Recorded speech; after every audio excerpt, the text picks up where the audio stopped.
I think I can safely do this for the first time. I want to just show this, at least once. Because I am about to go into the arena for the first time. And it doesn't give you any experience. I guess because, like, otherwise it would be weird to, like, interact with, because you save before the experience happens, so you could sort of level up abuse that way. So, Tom, for some reason, people in the arena don't know how to handle a tank, which it's kind of understandable, honestly. If somebody showed up in an arena with a tank, then, I mean, I would freak out too. So, what do we... Of course, they give us the one thing that Tom can't fight in the arena. Yeah, magic users, no. Always say no. Tom is not good against magic users in the arena. But pretty much everything else... Are you still going to give me a shadow? Okay, it's a pirate. That's fine. So as long as you keep going out until you do this, like look at this. Attack 15. Tom has 15 base defense. So this guy can't actually hurt us at all. And that's really common in the arena. Oh, I mean, he can crit us, but that's incredibly unlikely. So for as long as Tom still has weapons, Tom is pretty much invincible in the arena, and he can win you tons and tons of money. So I may have to off-camera a little bit of this at some point. But it is very fun using Tom in the arena. I think I'll let Sasha get a few more attacks in. I mean, the boss's score is almost 50 above her, and he's a boss, so he's probably going to give her a guaranteed level up anyway. I'm just making sure. I should not have equipped the S-Dock there, but oh well. Because, yeah, it's not effective against cavalry. If I really wanted, I could actually have, like,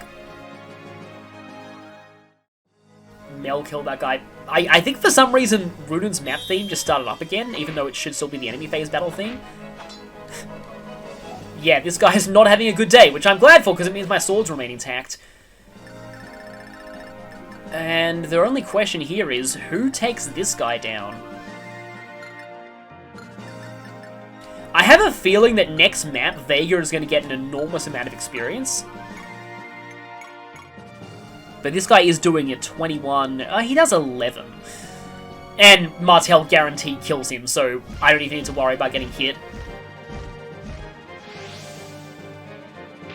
There we go. And that is not quite map over, but basically map over, because you can do this. I would say Raquel's an excellent boss killer, but she's an excellent boss weakener and a boss kill setter upper. My words have not been good today. Yeah, I meant it when I said that she can reduce nearly anything in the game to 1 HP guaranteed. That's going to be very useful for another later boss who... Oh, by the way, Sasha still can't hurt him, can... Oh no, Sasha can actually hurt him with that, but... If she misses and he hits, she loses the S-Dock and then she can't hurt him. That is actually a problem. So, for situations like this, welcome to being a dirty save scummer. I don't know where that term save scumming actually came from. But okay, please hit with this. Because this should be enough to get it to level 10. And then the real fun thing. There we go! Okay, great. And it makes sense Sasha helping to take back her own kingdom. You think? Perhaps siding with the guy was a mistake after all. And she got strength too. And magic. And there's Paragon. And that is the point where Sasha becomes insane. And we get the Swordbreaker too. So the Swordbreaker might sound like a useful weapon, but here's the thing. We actually need to give it up for a side quest later, which is a little annoying. And while there's only one thing left to do in this map, abusing Tom in the arena. Please don't be a mage. Okay, it's a hero, that's fine. As long as it doesn't have an armor... Oh no. Well, good thing I used the save staff. 11 swords are the other thing you need to watch out for in here, but hang on a minute. Maybe? No, I'm still gonna mash the quit button. Oh! Yeah, no, I'll just be safe here. That was annoying. And about the arena, there is something else that I want to actually cover regarding the arena in this game, and that is that the arena can sometimes match you against Shadow Lancers or Shadow Knights. And why is this relevant? Well, and this is really, really weird, but it's a thing in this game. This game uses... It's a complete waste of the thing. This game uses Gaiden-style random drops that are tied to specific enemy classes. Nothing in the game tells you about this, and there's no in-game indicator of which enemies have random drops. It's not related to anything in their inventory, it's just related to specific classes. So, Shadow Lancers, I believe, let me just look at my notes. Shadow Lancers have a chance of dropping a Blessed Lance, which is a very strong lance that is effective against monsters. Sergeant. Oh, that guy could have a hammer or something. Bandit, that should be fine, unless he has a hammer. Yeah, that's fine. Shadow Knights have a chance of dropping the Lunar Sword, a very good sword that has a built-in Lunar effect that, will be guaranteed to ignore the enemy's defense. Random drops, though, in TearRing Saga always have the same rate, and guess what that rate is? 0.5% per enemy. And it's pretty rare that a Shadow Lancer or a Shadow Knight will even show up here to begin with. So, the really crazy thing is that there is actually a walkthrough that I found at this game that is really bad overall. Like, the advice it gives is terrible.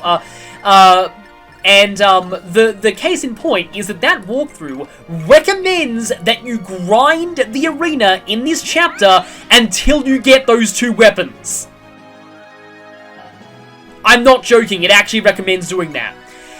The thing is, this walkthrough actually does have some pretty good info on other random drops later in the game, so I am still using it for some stuff in this playthrough, but, it's like one of the not quite as...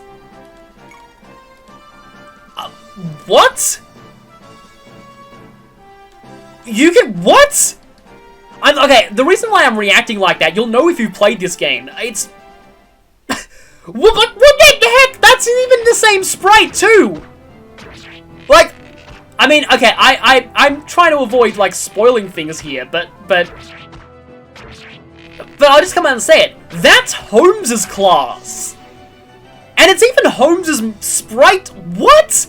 I didn't know that class was non-unique. I thought that was his Lord class, but no, they can show up in the arena as well. That's really weird. Either that, or Holmes was coming here on his time off from piracy, and we just killed him and broke the story. I have no idea. Like, I did not know that could happen. That is really interesting. You learn something new about this game every day. So anyway, now that Sasha is level 10, I can compose myself and do this.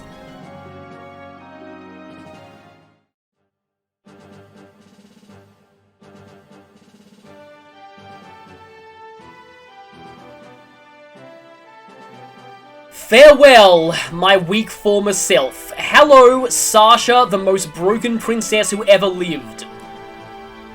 I'm sure there's a princess out there who's equally powerful, but, yeah.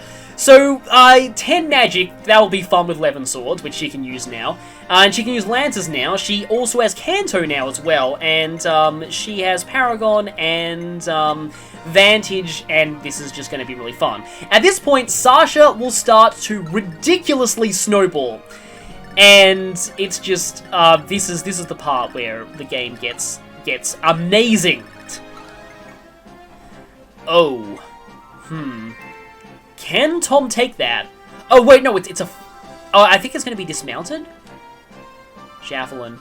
Okay, yeah, that's fine.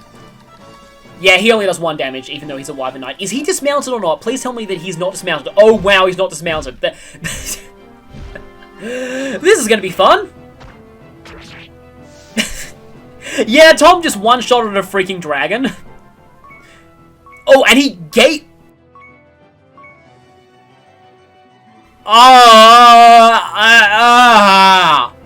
My mouth is open right now. How? How did that even... He has 10% growth in strength and defense. That is ridiculous. Is this playthrough wanting me to actually use Tom seriously? Oh, and they're giving me another Wyvern Knight, because why not? Oh, okay, yeah, that's Spear. That's actually quite a strong weapon, but at the same time, this guy's stats are terrible for a Wyvern Knight, so it's probably not going to be much good. It does have a good crit rate, though. That's not good. Okay, no crit. That's fine. And dead.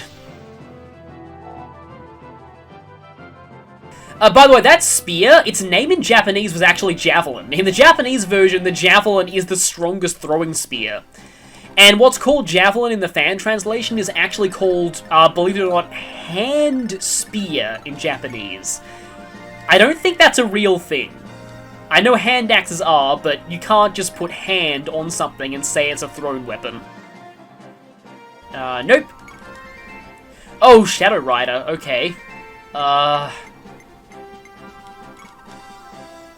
Oh, he's just a tomahawk, that's fine. I was worried he had a devil spear.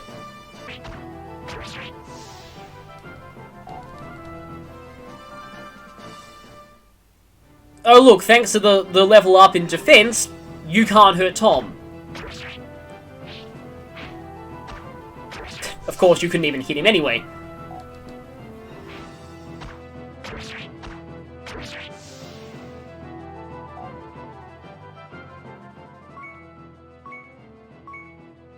Getting a mastery level up on Tom is actually quite lucky, because it can let him use, like, the brave crossbows and stuff, which is helpful for him because he is really not doubling anything otherwise.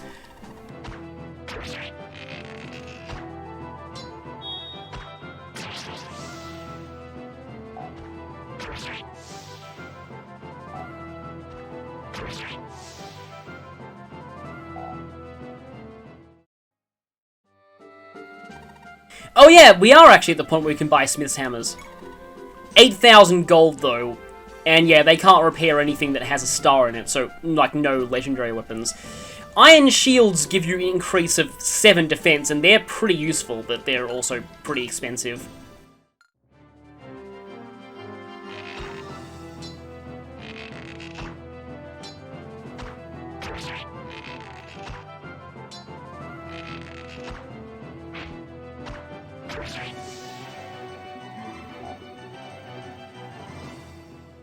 That's more like Tom.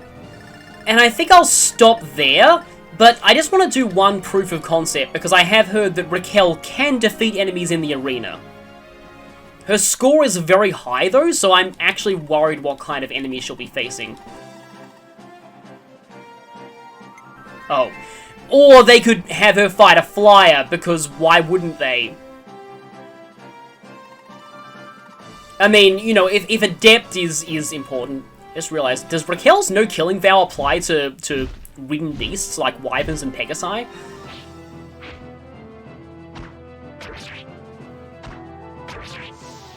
And yeah, she can defeat human enemies in the arena. And since she has Paragon, it's actually a decent way to level her up. She doesn't really need a lot of leveling to be useful though, honestly. I mean, I'm kind of tempted to fight one more thing with her so that she levels up, but, like, she really doesn't need it. And she'll level up in the next battle anyway, like, pretty much guaranteed. So yeah, arena fighting with Raquel is a valid strategy. You could even teach her the Gladiator skill. We'll get another opportunity to learn Gladiator later, I think. But yeah, Roger can talk to Runan here. Yeah, Paladin is kind of part of Roger's title.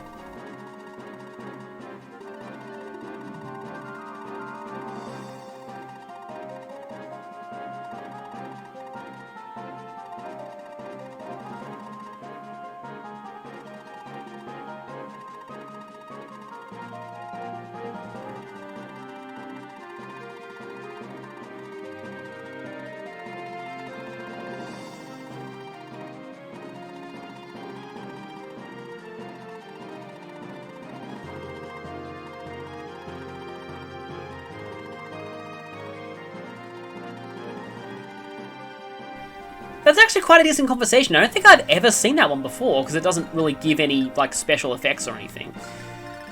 Can Tom talk to Runan? No, I'm glad, because otherwise I'd have to have him slog all over the battlefield. I think that is finally all, so now I can actually seize.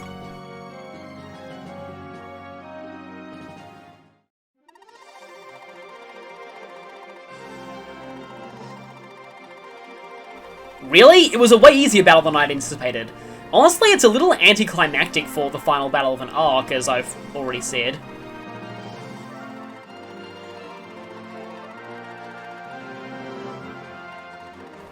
So yeah, here's the thing. It almost feels like they wanted to put an indoor, like an actual real final battle chapter for this arc here.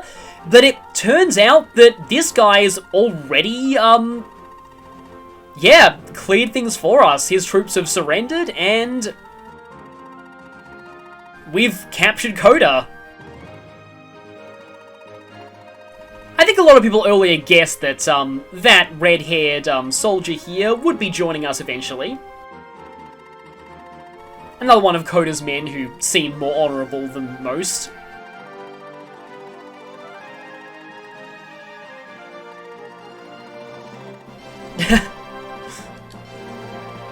Also, I've always thought that Lionel was a really cool name.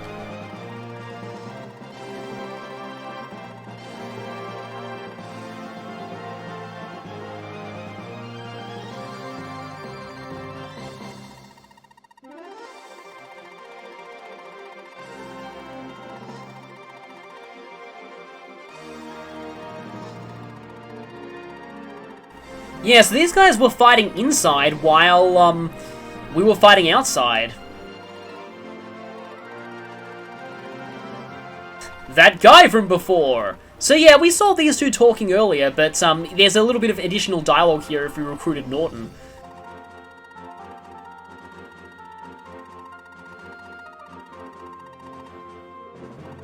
Well, he may not care about politics, but, yeah, Sasha definitely convinced him. But at least he's not, you know, he didn't join for the reasons that Arcanea Roger did.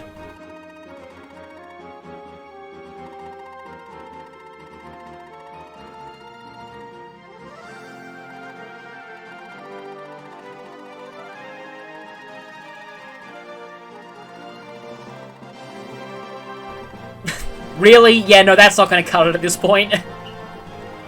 Oh, yeah, that excuse. Oh, that one. Oh, the whole... I was going to call it something, but that's a spoiler for a certain anime, so I won't say what that gambit is. But, no way you were trying to pull one of those.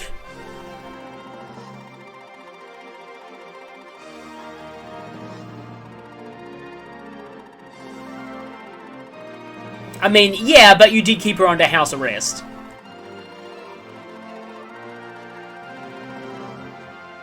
Well, I suppose that's a win for us, but no, I'm pretty sure we want you arrested for everything you've done.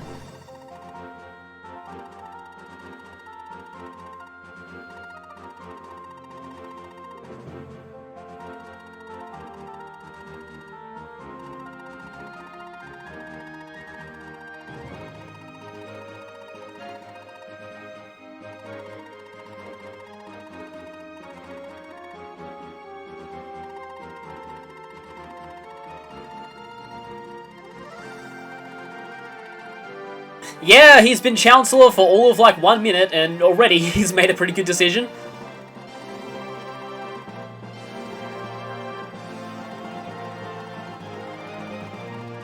Oh, really? Yeah, no. Just go to a dungeon and rot there for now.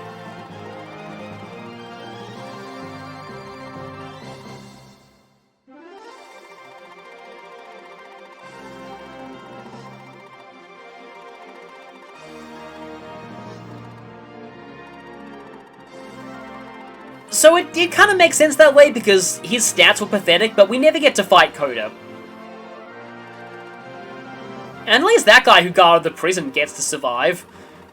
Though he'll probably receive some kind of punishment for being part of Coda's coup.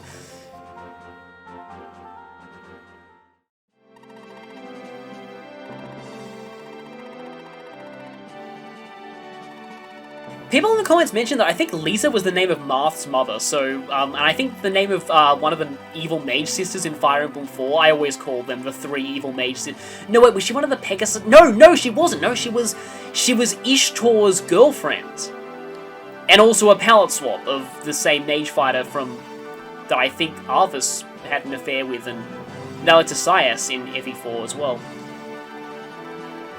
But yeah, this is at least the 3rd time Kaga's used the name Lisa as the main point.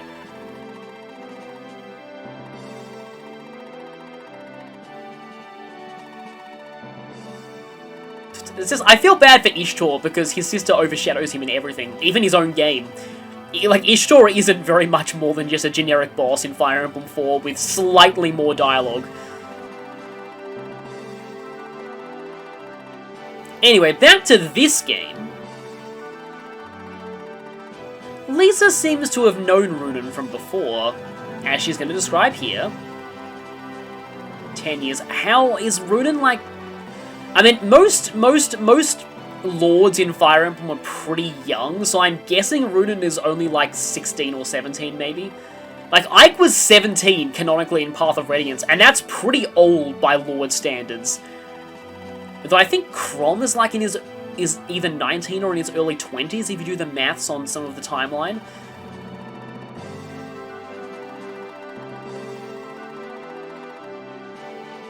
I mean, character ages can get a little bit confusing as well, because often a year passes over the course of the game, so I think Ike becomes, depending on when his birthday is, which we don't know, he might become 18 during Path of Radiance. So I'm not really sure whether he's 20 or 21 in Radiant Dawn, because that's 3 years later. But again, back to this game.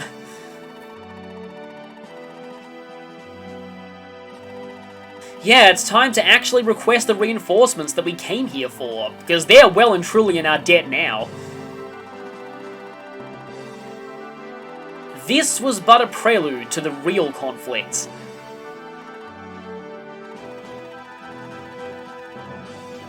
Here, General Eugen may have no filter, but he is definitely right in a lot of cases. And her psychic wife connection means that she still knows that he's still alive, even though she has no proof.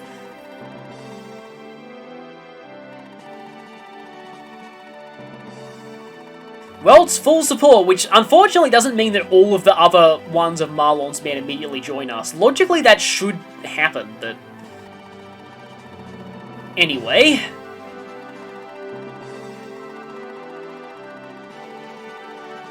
Only 20,000 gold. Well, I mean, in terms of financing an entire army, that is actually quite a small sum, but... In terms of, like, gameplay, that's quite a lot.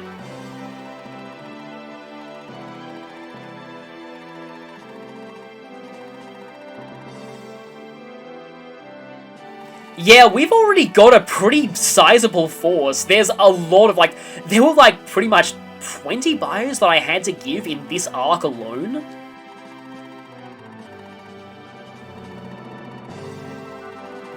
But very soon we will be departing for the mainland.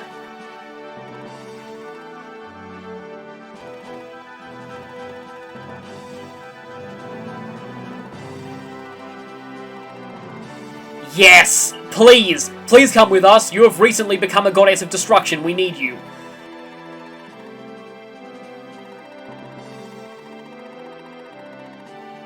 As far as Bolt... Oh, please go further than Bolt, please. Bolt is actually decently far into the continent, though, so she'll at least be with us for quite a while, hopefully.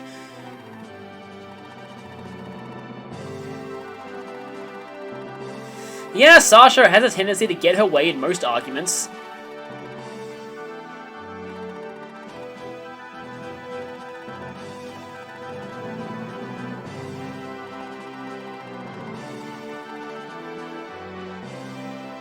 So you're from Salia, that's another place on the mainland. Somewhere that's actually pretty important to the overall lore of this place. Filled with hardships, but it'll also be filled with experience now that you have Paragon. Yes, I'm sure you will be able to. This This is why, like, thematically, I like promoting Sasha now. And yeah, her eyes just changed to the sad eyes.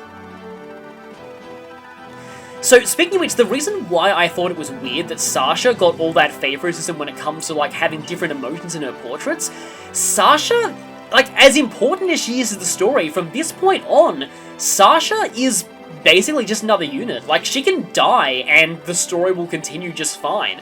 So, like, she is not the main heroine, even though it seems like she should be. And it almost feels like at one point she was, because she's one of the few characters to get multiple portraits drawn.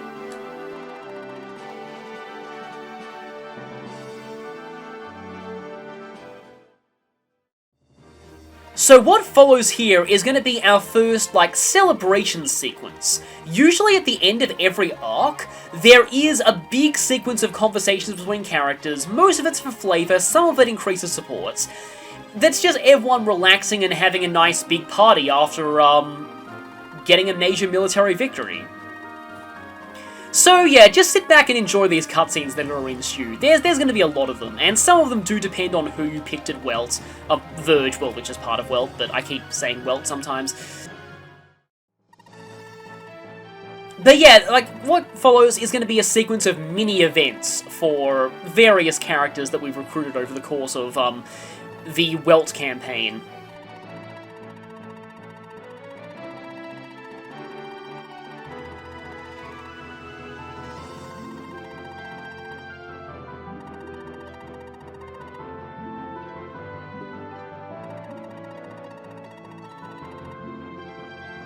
I mean, now that we have Naren and Raffin, we probably, won't have much trouble doing that.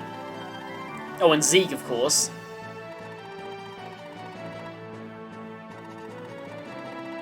Yeah, you were having a bad day. Esther rejected you again.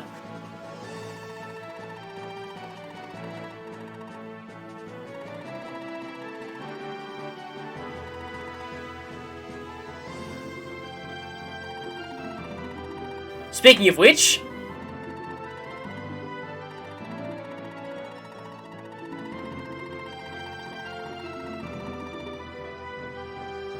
the beautiful, I am pretty sure he was going to say something else after that word, but he stopped himself because he would get slapped.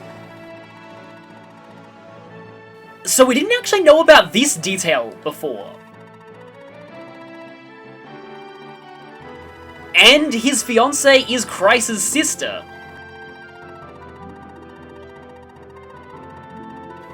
Yeah.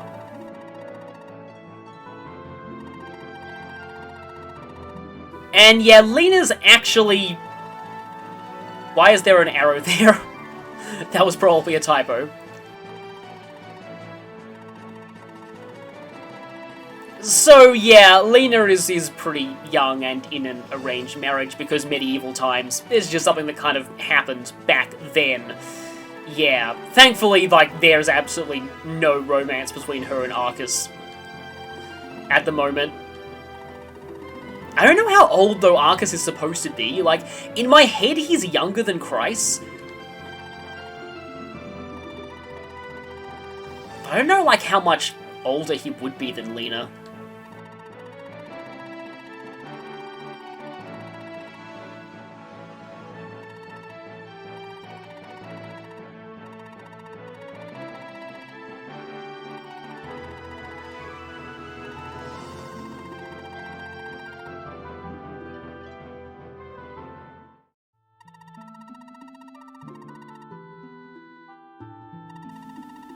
And suddenly, serious conversation with Esther.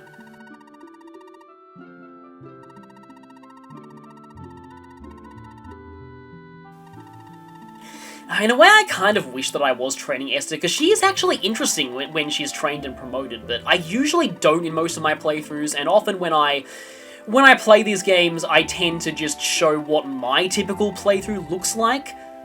I just sort of play things in my way, and because of that, I probably won't be using Esther. Which is a bit of a shame. Because she actually can be decent. That's why I have a bit of a dilemma if I ever play FE7, because, like, Nino has become so prominent in, like, Heroes and stuff, and she's pretty relevant to the story, and it might be interesting to train her just to get her boss conversations. But at the same time, I've never actually trained Nino before.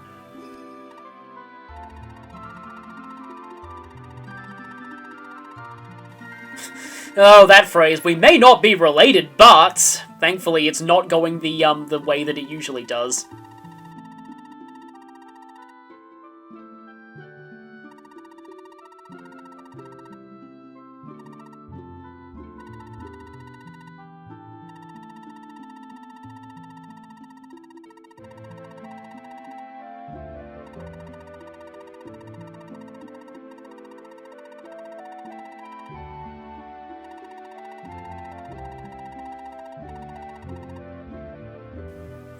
I mean, I can kind of see what she's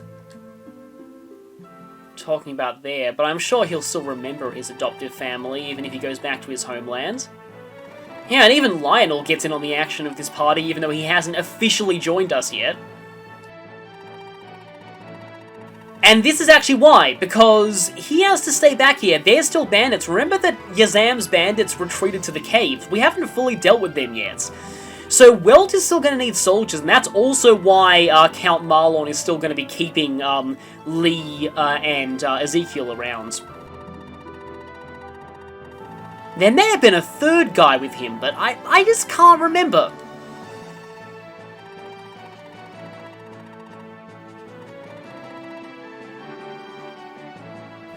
I mean, Norton's certainly going to stay alive, but that's only because I'm not planning on using him. And back to this music.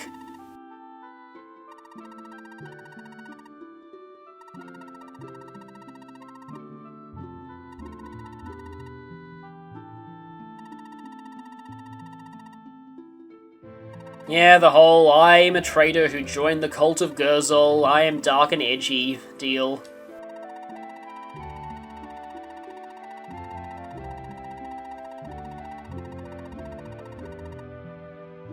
You know, I was gonna say that, like, something, and then he gave an even edgier description of his past than I ever could. That's it, like, I don't want to make light of this. Zig and Kate's whole story is really interesting. Zig is actually a pretty cool character overall.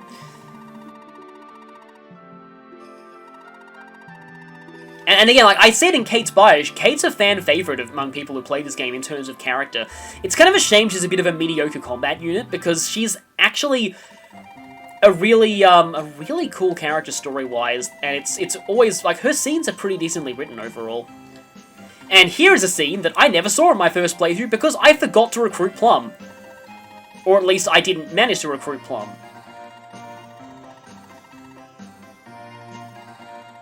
So overall, like, these moments are actually quite nice. It's just kind of fun to get, like, a little set of character moments. I know that, like, Three Houses does this a few times. Mostly during the Academy arc. Oh, okay, Plum's 15. I thought she was 14. But she said she was younger than Enter, so was Enter 16 then? Or maybe just older 15?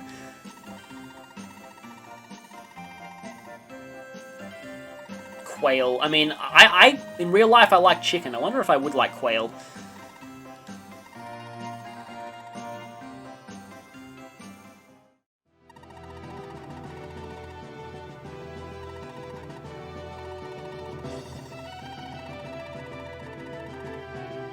It's just kind of like a lot of those characters in Fire Emblem Heroes who, when you tap them, they're like, huh, you almost caught me off guard.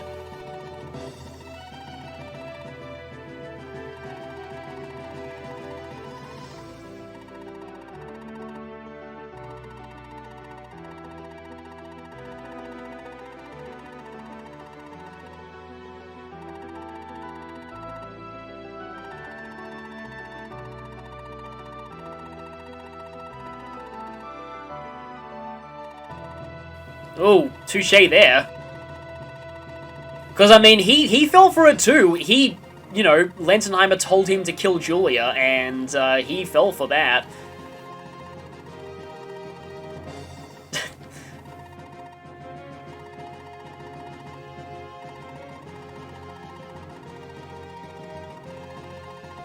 Oh! Okay, so first mention of you having a brother. She did talk about her homeland earlier, but she didn't mention her family back there. That kind of struck a nerve, or at least a recollection.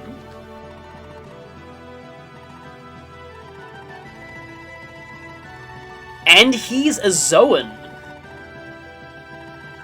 Has it been mentioned yet that the Zoans are, like, the place, like, Zoa is where the Gerzel cult comes from? I don't think that's been mentioned yet, but,